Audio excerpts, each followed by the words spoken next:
Hello बच्चों, नमस्ते। कैसे हैं आप सब? बच्चों, पिछली कक्षा में हमने स्वरों का उच्चारण करना सीखा था। बच्चों, आज की कक्षा में हम इन स्वरों की मात्राओं की जानकारी प्राप्त करेंगे। जैसा कि बच्चों आप जानते हैं, सभी स्वरों की अपनी अपनी मात्राएं होती हैं, लेकिन आज की कक्षा में हम बच्चों व्यंजनों के साथ अ स्वर की मात्रा का प्रयोग करना सीखेंगे। बच्चों, व्यंजनों का उच्चारण करते हुए हमें स्वरों की सहायता लेनी पड़ती है। अर्थात जो वर्ण स्वरों की सहायता से बोले जाते हैं, हमारे स्वर कौन कौन से होते हैं? अ, आ, ई, उ, री, ए, ओ, औ, है ना? ये हमारे स्वर होते हैं ना। जो वर्ण स्वरों की सहायता से बोले जाते हैं व्यंजन कहलाते हैं। हर व्यंजन में आ स्वर छुपा होता है। आ स्वर के बिना व्यंजन का उच्चारण ही नहीं हो सकता बच्चों, आज की कक्षा में हम व्यंजनों के साथ आ स्वर की मात्रा का प्रयोग करना सीखेंगे। बच्चों, जैसे कि आपको पता ही है कि आ स्वर की कोई मात्रा नहीं होती है, क्योंकि वह व्यंजनों में पहले से ही जुड़ा होता है। आ के अभाव में व्यंजन को हलंत लगाकर लिखा जाता है। जो व्यंजन के नीचे तिरछी रेखा होती है उसे हम हलंत कहते हैं। जब किसी व्यंजन के पैर में हलंत लगा दिया जाता है तो वह व्यंजन स्वर रहित हो जाता है। काक के पैर में अगर हलंत लगा हुआ है अर्थात वह आधा व्यंजन है, बिना स्वर के है।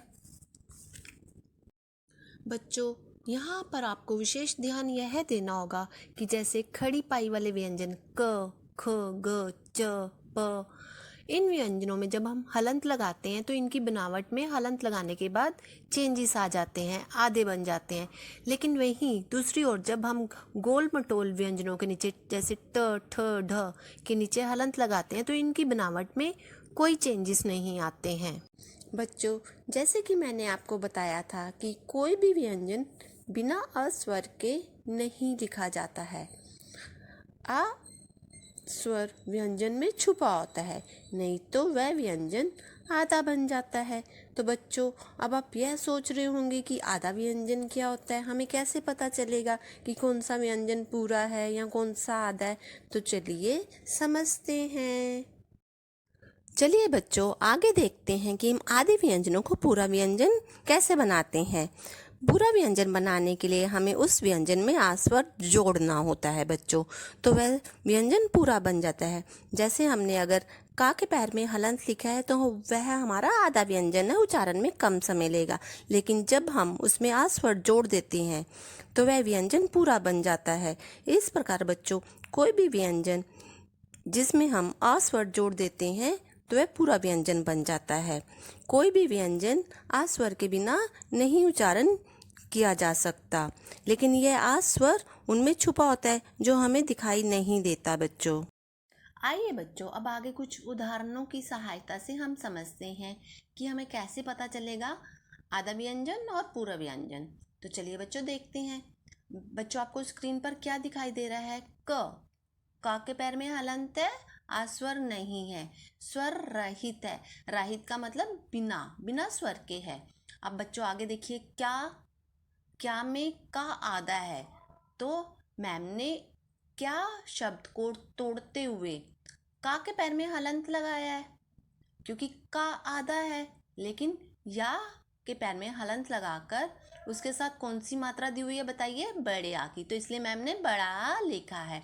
इस प्रकार बच्चों, जब आप का हलंत जमा या हलंत जमा आ लिखेंगे तो वह हमारा क्या बनेगा।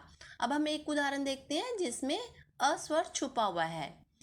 क हलंत जमा आ, जब आ छुप जाता है तो हमारा पूरा क बन जाता है। इसमें आ छुपा होता है। जैसे बच्चों देखिए कम, अब कम में आपको आ दिखाई नहीं दे रहा, लेकिन आ छुपा हुआ है। जब हम कम को तोड़कर लिखेंगे तो का हलंत जमा आ जमा मा हलंत जमा आ लिखेंगे। इसी प्रकार बच्चों, जब हम कमल लिखेंगे, कमल में आपको नहीं दिखाई देगा कि आ स्वर है कि नहीं है, लेकिन वह छुपा हुआ है। जैसे क हलंत जमा आ, मा हलंत जमा आ, ला हलंत जमा आ।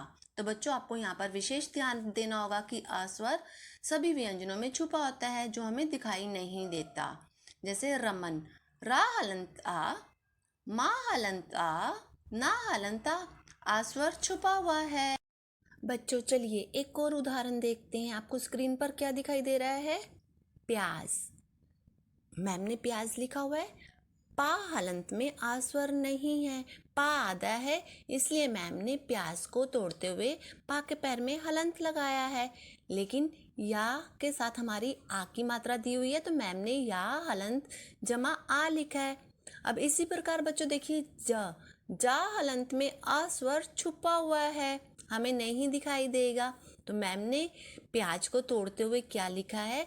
पा हलंत जमा या हलंत जमा आ हलंत ज हलंत जमा अ। अब देखिए बच्चों, ये तो स्वर रहित था, बिना स्वर के थे, आधा पा है ना। अब हम पूरा पा जिसमें स्वर होता है, आ छुपा होता है, समझते हैं। पा हलंत में जब हम आ जोड़ देते हैं तो वो हमारा पूरा पा बन जाता है। जैसे पर, इसमें आ छुपा हुआ है जो आपको नहीं दिखाई दे रहा, लेकिन जब हम इस पर को तोड़कर लिखेंगे तो हम कैसे लिखेंगे? पा हलंत जमा आ, रा हलंत जमा आ। बच्चों आगे समझते हैं। हमारे कुछ स्वर अपने स्वतंत्र रूप में भी आते हैं, मतलब उनकी बनावट में कोई फर्क नहीं लाते जब हम उन स्वरों का लिखने में प्रयोग करते हैं। जैसे बच्चों देखिए अनार। अनार में अ स्वर अपने मूल रूप में आया है, बनावट में कोई चेंजेस नहीं है। आम, औरत, ऐनक, इमली, ऋषि, इन सब में स्वर अपने स्वतंत्र रूप में आए हैं, इनकी बनावट में कोई फर्क नहीं आया है। बच्चों आज की कक्षा में हमने क्या सीखा? हमने सीखा आ स्वर की मात्रा के रूप में जानकारी।